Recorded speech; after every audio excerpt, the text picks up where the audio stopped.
참된 평화가 어디 있나. 우리 모두 다 예수를 친구 삼아 참 평화를 누리게. 아멘 아멘 아멘.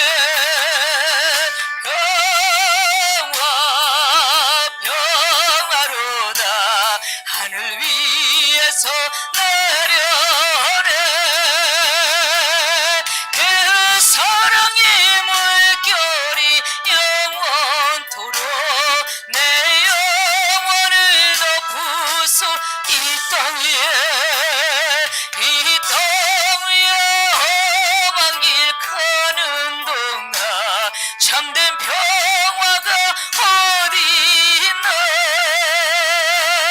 우리 모두 다 예수를 친구 삼아 참 평화를 우리 주님이 주신 평화를 이 시간도 고백하. 할렐루야.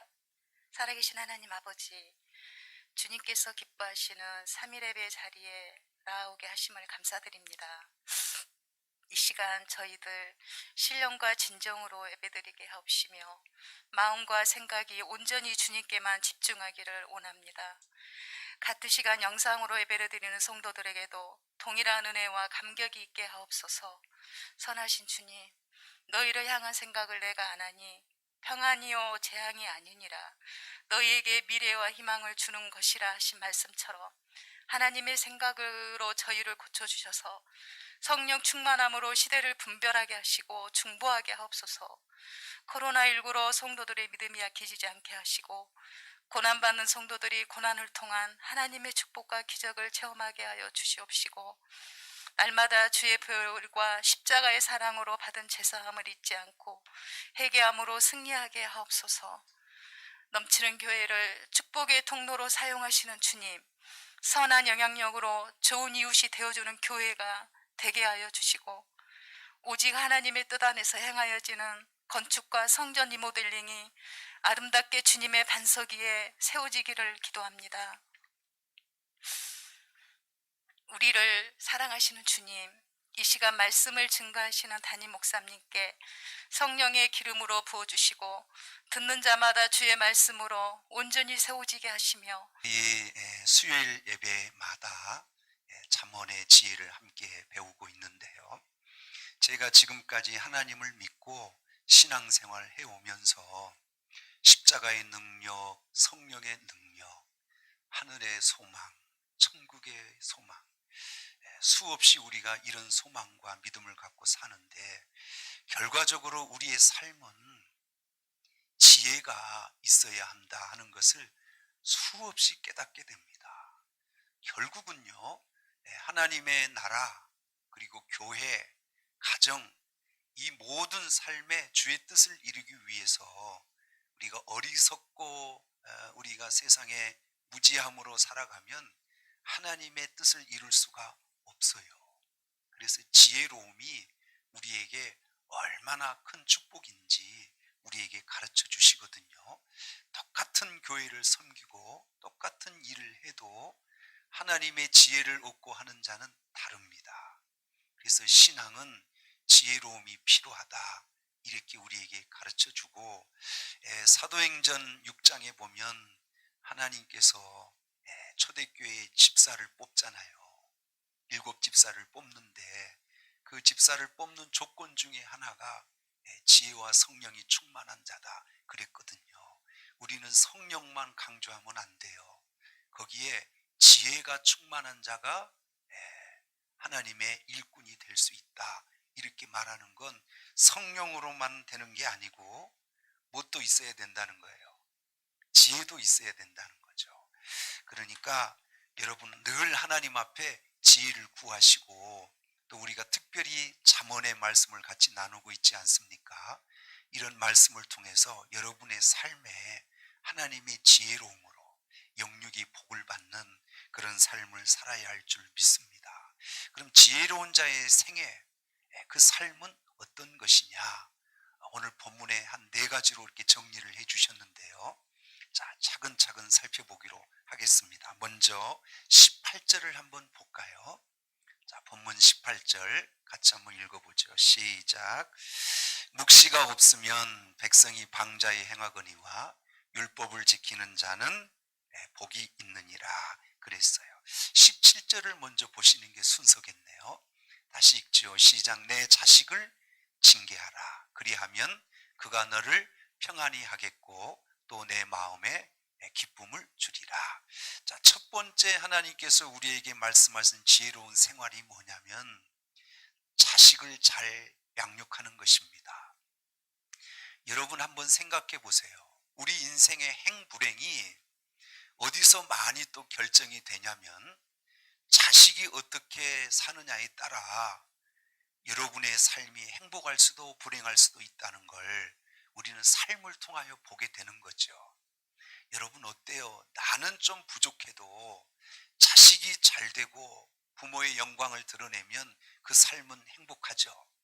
보람이 있죠. 근데 나는 성공했어요. 근데 자식이 막 엉망인 거예요. 그러면 여러분 그분의 삶이 행복할까요? 불행할까요? 불행해요. 그러니까 하나님께서 주신 지혜가 뭐냐? 자녀를 잘 양육하는 거예요.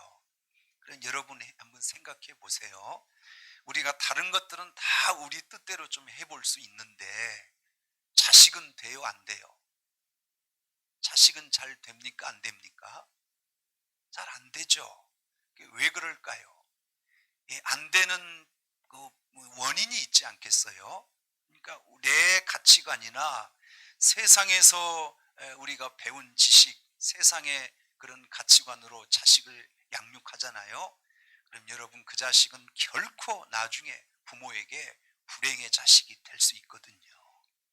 학원 보내고 세상적인 방법으로 자식을 가르치고 이런 것만 우리가 열심을 다하고 하나님에 대한 그런 신앙을 가르쳐 놓지 않으면 어떤 똑똑한 지식과 유학의 공부를 해도 그 자식은 그 부모에게 기쁨이요 행복이 될 수 없는 거예요. 그래서 지혜가 뭐냐? 자녀를 잘 양육하는 게 지혜라는 거죠. 여기까지 이해되시죠? 그러니까 우리가 자식들을 키워보는데 그 자식은 우리가 키울 때 늘 착각하죠. 내가 내 방식대로 키워놓으면 이 자식은 분명히 내게 행복을 줄 거다. 이렇게 생각하고 여러분이 대한민국의 부모님들은 제가 봐도 너무 열심히 자식 사랑이 커요. 자신은 다 희생하면서 누구를 위해서 살아요? 오직 자녀를 위해서 살아요. 그게 저는 성경적인 방법은 아닌 것 같아요. 그래서 여러분 지혜가 뭐냐면 하나님의 말씀 안에서 자식을 가르치는 게 지혜입니다. 내 방법, 세상에서 배운 방법 말고요. 그러니까 여러분 지혜로우셔야 돼요. 아무리 교회 생활 내가 신앙생활 잘해놓고 자식 농사 망치면 그 인생이 뭐예요? 불행한 거예요. 그건 지혜롭게 신앙생활하는 게 아니라는 거예요. 이해되시나요? 그러면 우리가 자식을 통해서 행복하고 하나님께도 영광을 돌릴 수 있는 그 지혜로운 방법은 뭐냐? 자, 오늘 그래서 18절을 먼저 보시면 자, 우리 다시 한번 읽죠. 시작. 묵시가 없으면 백성은 어떻게 돼요? 방자히 행하거니와 율법을 지키는 자는 복이 있느니라. 이건 자녀나 우리 성도들이나 똑같아요. 우리 자녀들이 묵시가 없이 자라잖아요. 묵시가 뭐예요? 하나님의 말씀이 묵시예요. 그러면 방자히 행해. 이게 부모인지 아닌지 몰라봐. 여러분 우리가 진짜 우리의 뼈를 깎듯이 자식을 가르쳐 놨는데 이제 머리가 좀 컸다고 말이죠. 우리 세상에 품 안의 자식이란 말도 있잖아요. 부모 품을 떠나면 자식은 내 자식 아닌 것 같아요. 뭐가 큰 거예요? 자기가 혼자 큰 것인 양 부모를 무시합니다. 방자히 행합니다. 이 자식은 부모의 등에 칼을 꼽는 거예요. 뭐가 없어서 그렇다는 거예요? 묵시가 없으면. 그럼 여러분 우리 자녀를 어떻게 가르쳐야 돼요? 세상의 공부는 조금 덜 할지라도 뭘로 가르쳐야 우리 자녀들이 자신도 행복하고 부모도 행복하게 할까요? 하나님 말씀으로, 어려서부터 신앙으로, 이게 안 되잖아요.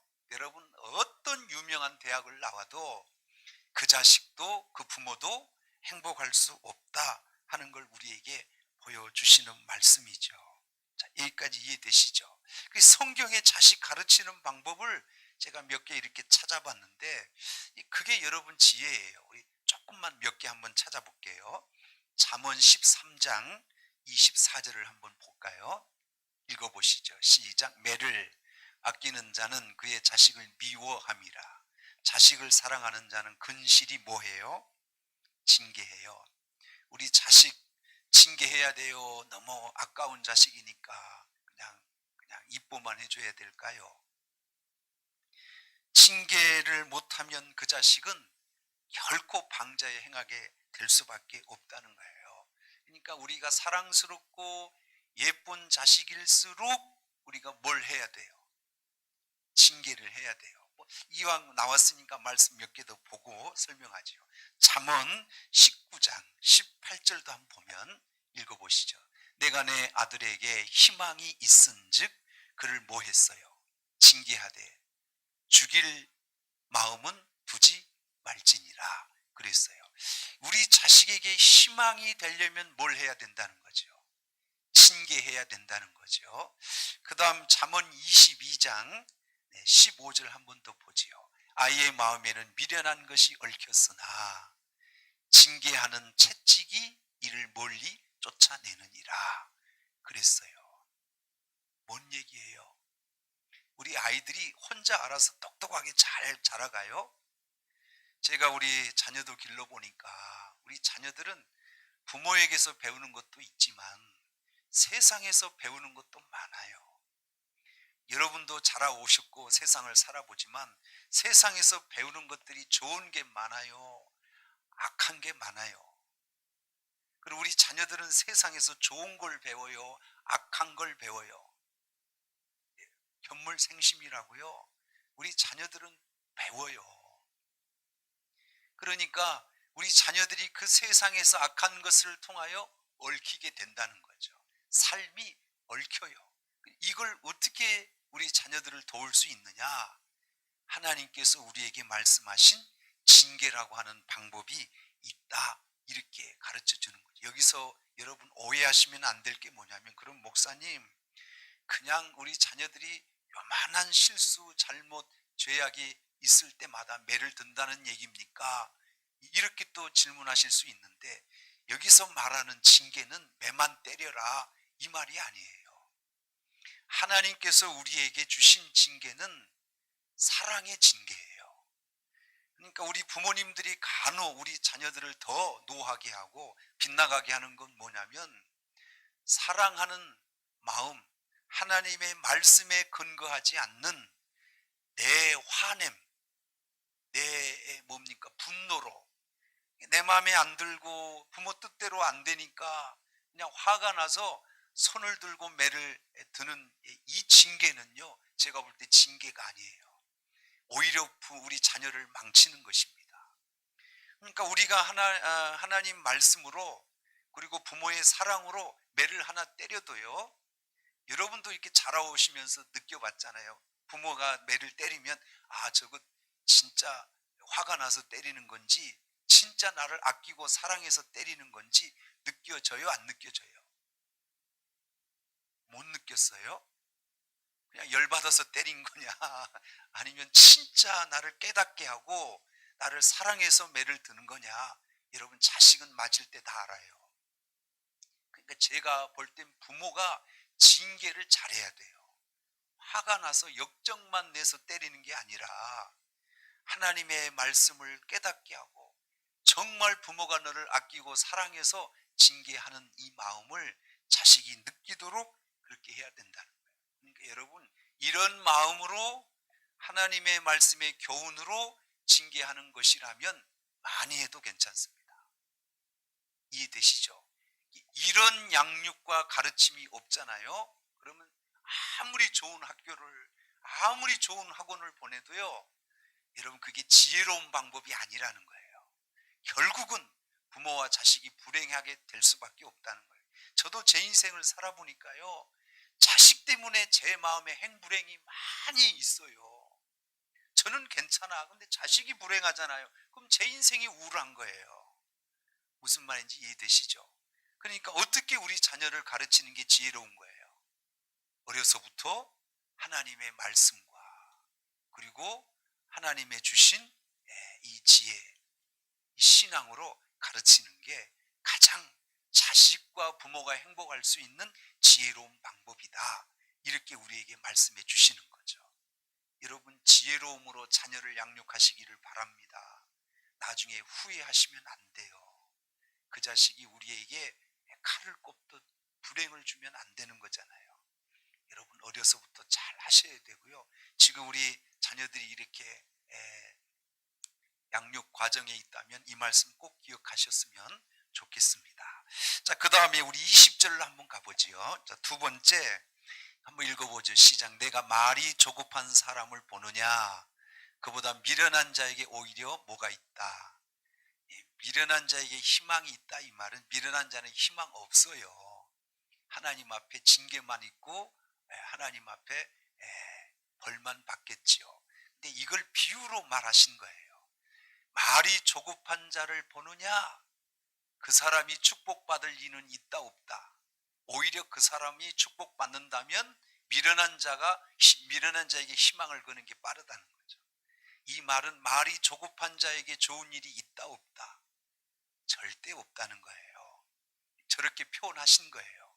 이 말이 조급하다, 이 말이 무슨 뜻이냐면 말을 그냥 쉽게 한다는 거예요. 따져보고 생각해보고 신중하게 이렇게 말을 하는 게 아니라 그냥 즉흥적으로 그냥 말을 쉽게 내뱉는 것, 이게 조급함으로 한다, 이런 뜻입니다. 제가 지금까지 신앙생활 하면서 가장 안타까웠던 건 진짜 헌신도 봉사도 잘해요. 근데 이분이 하나님 앞에 쌓아놓은 이 헌신과 봉사를 뭘로 다 쏟아버리냐면 말입니다. 기도도 잘해, 예배도 잘해요. 근데 다 잘하는데 말로 쏟아버리는 거예요. 아, 저분은 말이 고쳐지지 않는 한 하나님 앞에 복 받기는 어렵겠구나. 그래서 저는 때로는 우리 성도들에게 그렇게 말하고 싶어요. 믿음이 뭐예요, 여러분? 말이 믿음이에요. 한번 따라 하시죠. 믿음은 말이다. 결국은 그가요, 믿음 생활을 얼마나 잘해서 하나님이 인정하는 신앙으로 세워졌느냐, 이건 뭘로 확인이 되냐면 그 마지막이 말로서 그게 확인이 되는 거예요. 할렐루야.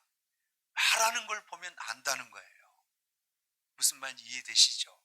그러니까 여러분이 지혜롭게 사는 방법은 뭐냐면 조급하게 섣불리 말하면 안 된다는 거예요. 그러면 결국은 우리에게 복이 없고 하나님께서 주신 삶이 행복할 수 없다, 이렇게 말하는 거예요. 여러분, 제가 이 말을 3시간 제가 설교할 수도 있어요. 제가 말에 대한 설교를 굉장히 많이 했거든요. 이 말은 사람과 사람 사이에서도 잘해야 되지만 제가 신앙생활 해보니까 하나님과 사이에서도 말 잘해야 됩니다.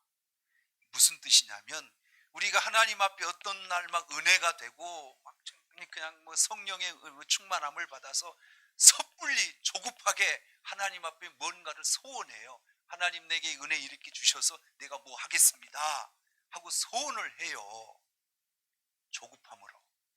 충분히 기도하고 생각해보고 따져보고 이게 아니라 그냥 그 자리에서 너무 조급하게 그냥 마음이 기뻐서 하나님 앞에 소원해버린다는 거예요.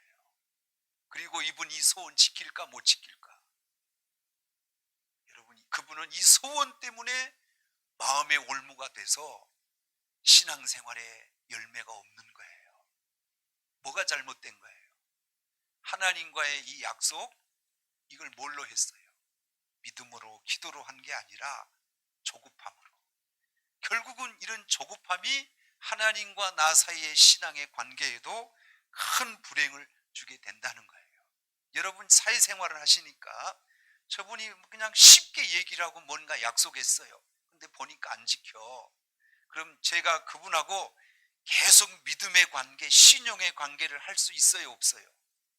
이분은 사회생활도 이분은 실패합니다. 제가 지금까지 인생을 살아보지만요, 말은 생명처럼 지켜야 합니다.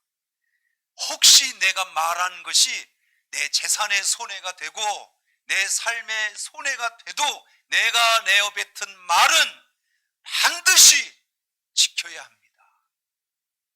그러려면 반드시 지켜야 되는 말이라면 조급하게 해야 돼요. 또 생각하고 또 기도하고 해야 돼요. 그래서 중요해요. 그래서 이게 안 되면 하나님과의 우리 신앙생활도 불행하고 사람과의 관계도 불행하고, 그러니까 섣불리 조급하게 뭔가 말하면 이런 실수, 이런 불행이 우리에게 주어진다 하는 것을 우리에게 보여주는 거예요. 여러분에게 물어볼게요. 우리가 말로 실수하지 않으려면, 조급함으로 우리가 실수하지 않으려면 우리 어떻게 해야 될까요? 여러분은 지금까지 살아오면서 손으로, 발로, 행동으로 지은 죄가 많아요? 말로 지은 죄가 많아요? 우리가 지은 죄 거의 대부분은 뭘로 지어요? 말이 너무 쉽잖아요. 그러면 이 말로 우리가 실수하지 않고 죄를 짓지 않으려면 어떻게 하면 돼요? 가장 간단한 방법, 안 하면 돼요. 맞아요, 틀려요. 말을 안 하는데 실수할 수 있어요? 근데 우리는 말을 안 하면 어때요, 입이? 이거 안 돼요. 저도 사람이니까요. 저는 여러분이 아시다시피 저는 말수가 많은 사람이 아니거든요. 저는 거기에 대해서 하나님 앞에 감사해요. 말 많으신 분들은요, 제가 수없이 제 삶을 통하여 경험해 보는데 그분이 아무리 똑똑해도 실수가 나오더라고요. 무슨 말인지 이해되시죠? 제가 성경을 통하여서 배운 건 말을 안 하는 게 최고예요. 되게 마멘도 안 하시고. 근데 이게 제 얘기가 아니고 성경이 우리에게 그렇게 말씀하세요. 시편 141편 3절을 한번 봐볼까요? 자, 한번 읽어보죠. 시작. 뭔가 좀 착오가 있네요. 제가 한번 읽어볼게요. 여호와여, 내 입 앞에 파수꾼을 세우시고 내 입술의 문을 지켜주소서. 자, 시편 기자가 하나님 앞에 기도하는 내용 중에 여호와여, 내 입에 파수꾼을 세워주시고 내 입술의 문을 지켜주옵소서 라고 기도해요. 이 시편 기자가 왜 이런 기도를 했을까요? 말로 뭘 실수를 했겠죠. 그래서 큰 낭패를 보고 나서 하나님, 내가 내 자신의 입은 지킬 수 있다 없다. 안 되니까 하나님 앞에 무슨 기도하고 있는 거예요? 나는 내 입이지만 내가 내 입술을 제어하지 못하고 내 입술을 내가 컨트롤이 안 되니 내 입술에 하나님 뭘 세워달라고? 파수꾼 문지기를 세워주셔서 내가 이 입술로 실수하고 범죄하지 않도록 하나님 지켜달라고. 이거 기도해야 돼요? 내가 알아서 입 지켜야 돼요? 내가 알아서 지킬 수 있는 입이라면 기도할 이유가 없겠죠. 그래서 여러분, 가장 좋은 방법은 내 입술에 하나님이 문지기를 여기다 놔두셔야 돼. 파수꾼으로 내 입술을 지켜주셔야 된다는 거예요. 왜 그러냐면 야고보서에 보면 이 입이 그렇게 심각함을 우리에게 가르쳐줘요. 야고보서 3장 6절을 한번 보면, 자, 혀가 뭐냐면 시작. 혀는 곧 불이요 불의 세계라. 혀는 우리 지체 중에 온 몸을 더럽히고 삶의 수레바퀴를 불사르나니. 그 사르는 것이 어디서 나온 것 같아요? 하나님이 우리 입술, 혀에 대해서 저렇게 표현하신 이유는 우리가 우리 혀를 감당할 수 있다 없다. 지옥에서 나온 불을 우리가 어떻게 감당하겠냐고요. 혀가 불이라면서요. 이 뜨거운 불을 우리가 어떻게 제어가 되겠냐고요. 이 작은 지체인 혀가 우리 온몸을 더럽게 하고 우리를 불행하게 만들고 우리를 파멸시키는 거거든요. 여러분, 그래서 지혜가 뭐냐? 이 혀를 제갈 물리는 거예요. 하나님이 내 혀를 파수꾼을 세워서 지켜주도록 하시는 거예요. 야고보 3장 2절도 한번 보시면 우리가 다 실수가 많으니 만일 말에 실수가 없는 자라면 곧 온전한 사람이라 능히 온몸도 뭐가 굴레를 씌워요? 여러분의 말이. 그러니까 결국은 제가 앞서도 말씀드렸지만 신앙이 뭐냐 믿음이 뭐냐 그 끝을 뭘로 확인할 수 있는 거예요? 말로. 여러분도 신앙생활 해보시지만 우리가 예수 믿고 거듭나서 제일 먼저 바뀌는 게 뭐예요? 말이 바뀌어야 돼요. 이게 안 바뀌면 예수 믿는 사람의 증거가 아닌 거예요. 욕을 하던 분이 예수 믿고 나서 은혜 받으니까 욕해요 안 해요? 안 해요. 세상에서는 늘 험담하고 수군거리고 비방하던 분이 예수 제대로 믿고 나서 이거 해요 안 해요? 그러니까 믿음은 뭐예요? 말이에요. 말이 바뀌는 거예요. 예전에 내 입술과 지금의 내 입술이 바뀌어 있는 게 믿음이에요. 이해되시죠? 그러니까 여러분 우리가 다 실수 안 할 수는 없지만 그러나 다른 실수는 몰라도 우리가 온전하려면 무슨 실수는 안 해야 돼? 말로 하는 실수는 안 해야 하나님이 너 온전한 사람이다 이렇게 쓰신다는 거죠. 이해되시면 아멘. 야고보 1장 26절 한번 더 볼까요? 자, 누구든지 스스로 경건하다 생각하며 자기 혀를 제갈 물리지 아니하고 자기 마음을 속이면 이 사람의 믿음은 가짜 진짜 가짜. 그래서 제가 계속 말씀드리는 거예요. 우리 믿음은 말하는 것을 보고 저 사람이 아무리 신앙생활을 잘하고 기도 잘하고 헌신 잘해도 뭐가 안 되면 혀를 제갈 물리지 않으면 그 경건은 헛것이야. 그 신앙은 헛것이에요. 아멘. 그러니까 지혜로운 인생이 뭐냐? 하나님 잘 믿고 뭐를 바꾸는 거예요? 혀를 바꾸는 거예요. 말 언어를 바꾸는 거예요. 결국은 행불행과 우리 인생 성공과 실패가 다 어디서 결정되냐면 말입니다. 아멘이시죠? 그러니까 지혜로운 인생은 뭘 잘하는 거예요? 말을 잘하는 거죠. 재갈을 잘 물릴 수 있는 거죠. 그게 지혜로운 인생이다 하는 걸 우리에게 보여주는 거죠. 여러분도 많이 느끼셨을 거예요. 제 자신도 많이 느끼는 거고요. 그래서 우리가 아무리 하나님을 믿지만 우리 언어가, 우리 혀가 재갈 물려지지 않고 파수꾼이 세워지지 않으면 우리는 인간이거든요. 지옥에서 나온 이 불덩어리를 우리가 어떻게 제어해요? 하나님이 은혜 주셔서 믿음의 인격을 잘 세워서 말을 잘 제어하시면 여러분이 그 안에서 여러분이 하나님 주시는 복을 누리는 줄로 믿습니다. 자, 이게 두 번째 지혜로운 생활이에요. 이렇게 사신다면 여러분의 인생이 영육간에 복을 받겠지요. 잘 되시겠지요. 그게 잘 되라는 거예요. 그게 지혜로운 생활이라는 거죠. 세 번째 보시면 22절을 보시지요. 오늘 본문. 자, 시작. 노하는 자는 다툼을 일으키고 성내는 자는 범죄함이 많으니라. 이 세 번째 지혜로운 생활은 노하지 않는 거예요. 노하면 뭐가 많대요? 다툼. 여러분 부부 사이든 뭐 교회 생활이든 뭐 사회 생활이든 이렇게 대화를 하다가 갑자기 성질 나. 그래서 어떤 한쪽이 막 화를 냈어. 그러면 싸우게 돼? 안 싸우게 돼요? 싸우면 간단해. 한쪽에서 성질 내면 싸우는 거예요. 어떻게 반응도 안 하세요? 아무리 친한 사이도 한쪽에서 막 성질을 내면 싸우게 돼요. 어떻게 아멘도 안 하시고 반응도 안 하시고. 그러니까 지혜로운 게 뭐냐면 화를 안 내야 뭐가 없어요?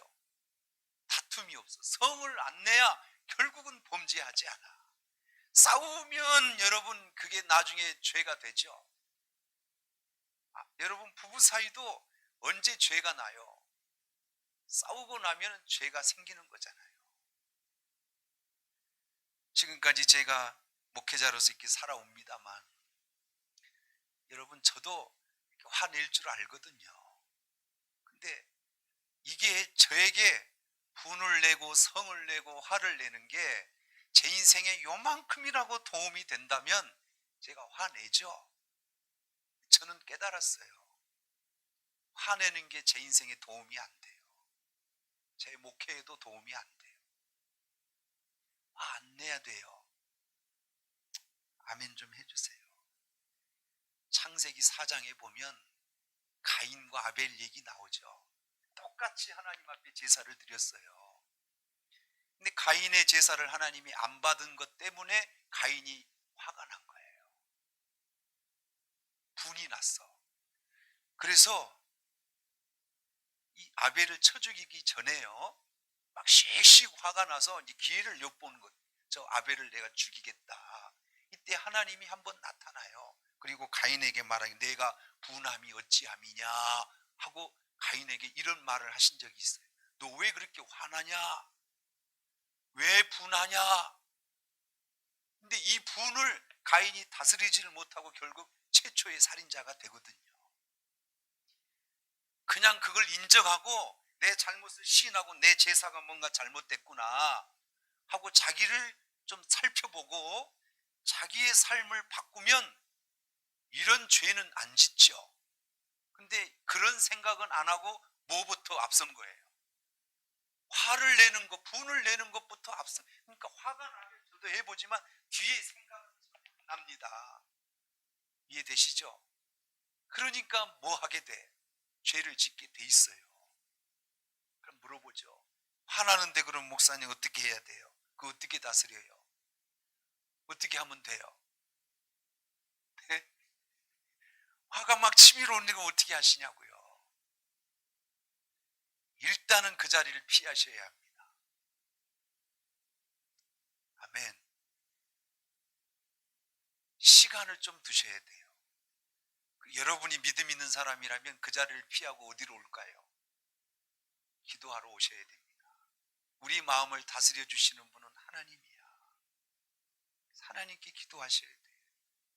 꼭 교회 안 오셔도 여러분 혼자 계신 공간에서 하나님 앞에 기도하셔도 됩니다. 저 같은 경우에는 자동차가 좋더라고요. 자동차를 좀 일단 좀 몰고 가요. 사람 없는 곳으로. 그리고 문 닫아놓고 거기서 막 기도하는 거죠. 그게 제 방법이고요. 결국은 제가 해보니까 믿음은요, 이렇게 자꾸 믿음이 좋아지다 보면 뭐가 생기냐면 인내와 절제가 생겨요. 저는 이게 믿음의 힘인 것 같아요.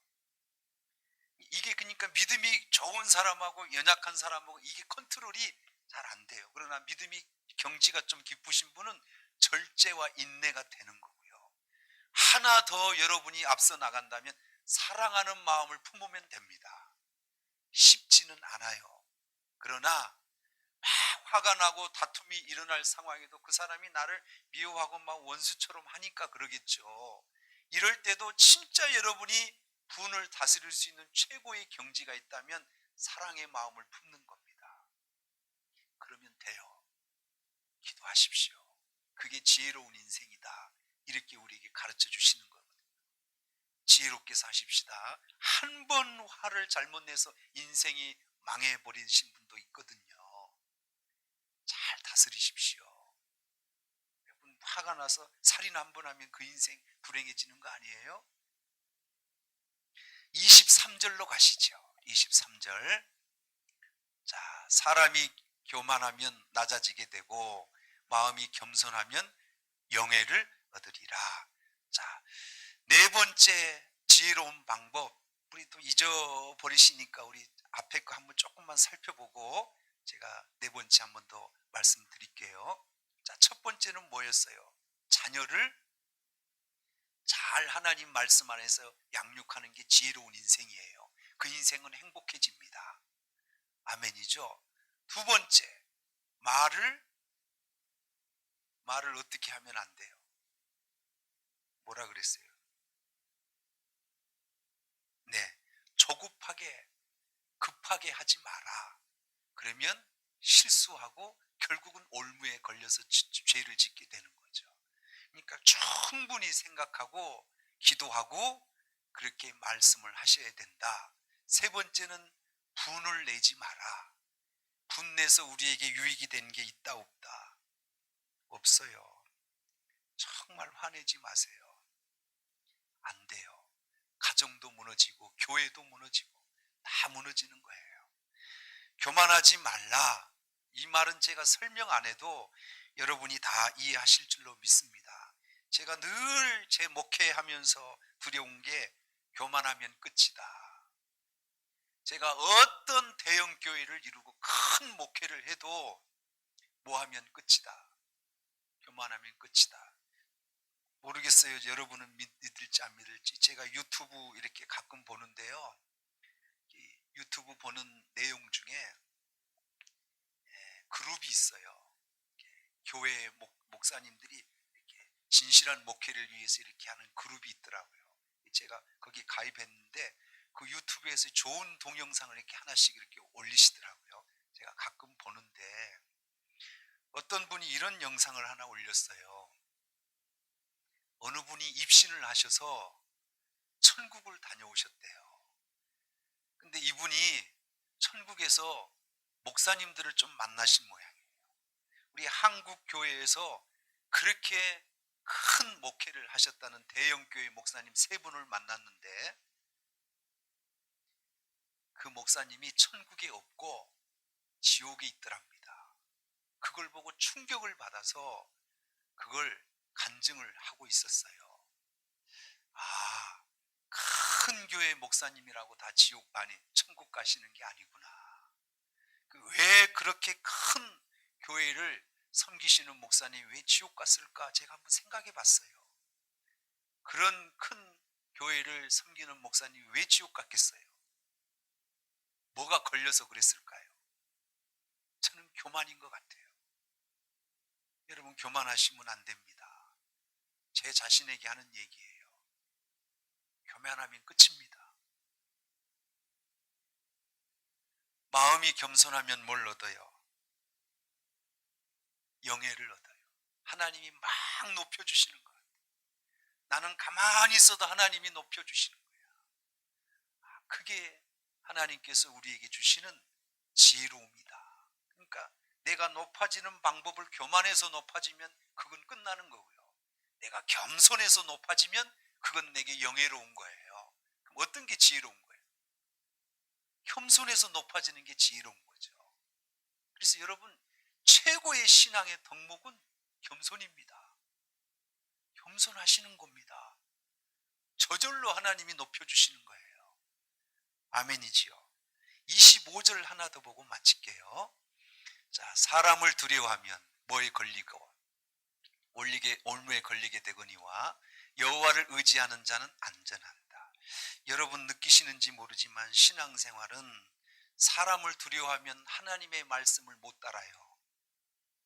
순종이 안 돼요. 사람이 무서우면. 그러나 하나님이 두려우면 사람의 말이 어떤 두려운 말을 해도 하나님 말씀에 순종을 합니다. 핍박이 왔어. 공산당이 내려왔어요. 예배드리면 총을 대고 죽인대요. 그 공산당이 무서워지면 예배 드릴까 못 드릴까? 못 드려요. 하나님 배신하게 돼요. 목에 칼이 들어와도 사람 두려워하지 말고 하나님 의지하시랍니다. 그게 여러분이 이 땅에서 지혜롭게 신앙생활하는 승리의 길이다. 이렇게 말씀이. 제가 만약 사람을 두려워하고 목회한다면 저는 여러분 위해서 목회하지 하나님 뜻대로 못하겠죠. 이해되시죠? 그 목회자는 싹군이죠. 성도 여러분, 이 세상은 결코 길지 않아요. 짧습니다. 그래서 제가 볼 때 지혜로움이 굉장히 필요합니다. 할렐루야. 그냥 묻어놓고 막 열심히 있게 신앙생활 이건 아닌 것 같아요. 하나님 말씀을 잘 깨달으셔서 가정생활, 교회생활, 사회생활, 여러분 우리 신앙은 우리 전 영역이거든요. 교회에서만 사는 것도 아니잖아요. 그러니까 우리 모든 삶 속에 하나님이 주신 삶이니까 이 삶을 경영하려면 우리 지혜로는 어려워요. 그러니까 하나님의 주신 지혜로 가정도 세우고 자녀도 세우고 교회도 세우고 우리 나라와 민족을 위해서도 살아야 되잖아요. 그게 다 어떻게 살아야 되는 거예요? 지혜로움으로 우리의 삶을 살아야 함을 우리에게 가르쳐 주시는 거죠. 자, 바라기는 우리 여기 계신 성도님들이 구원 받았고 믿음 생활 잘 하시는데 여기에 뭐가 하나 더 있어야 돼요. 하늘의 지혜가 있어야 돼요. 그래야 이 땅의 여러분의 삶이 하나님 앞에 영광이고 여러분의 삶이 행복한 삶이 될 줄로 믿습니다. 자, 오늘 주신 말씀 기억하시고 우리 이 찬송 가사 한번 기억하시면서요 찬양하시고 기도하겠습니다. 한 분밖에는 아는 사람 없어요. 가슴 깊이 숨어있는 주를 사랑하는 마음. 주님 한 분밖에는 기억하지 못해요. 처음 주를 믿는 만난 그날 울며 고백하던 아버지 나는 행복해요. 죄사함 받았으니 아버지 품 안에서 떠나 살긴 싫어요. 아버지 나는 주 안에서 행복한 자 하나님 주신 지혜로움으로 행복한 자입니다. 할렐루야. 이 세상 무엇이든 채우고도 마요. 우리 기도하실 텐데요 여러분 자신이 지혜로운 신앙의 삶이 되기 위해 기도하시고 우리 교회를 위해서도 기도해 주세요. 우리 리모델링이 진행되고 있습니다. 그리고 우리 김호금 집사님 남편분이 무릎 수술을 하셨는데 자꾸 이렇게 그 약의 부작용 때문에 온몸에 두드러기가 나서 많이 힘든 상황인 것 같습니다. 약을 이렇게 바꾸고 여러 가지 치료를 해도 이 두드러기가 좋아지질 않는다 그래요. 기도하실 때 같이 기도해 주시고 고난받는 우리 성도들을 위해서도 같이 기도해 주시기를 바랍니다. 우리 힘차게 주님 한번 외치고 기도하겠습니다. 주여